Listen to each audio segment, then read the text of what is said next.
Ma'am, may question ako sa'yo. Nanonood ka ba ng Pilipinas Got Talent? Minsan, pag bored.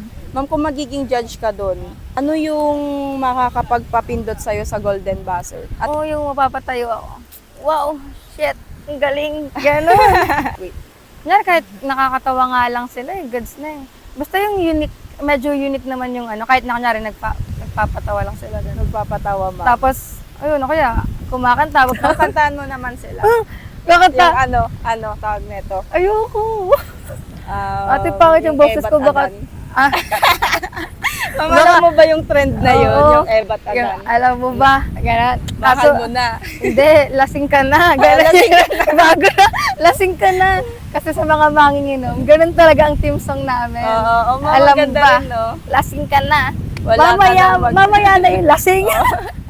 Wala ka nang magagawa, lasing ka na. Oo, tama. Ay, so sa mga manginginom pala, ma'am, ganun yung ganun yung music nila. Ganun yung team Hindi song talino namin. ako. Hindi yung mahal mo ba? Hindi. Lasing ka na.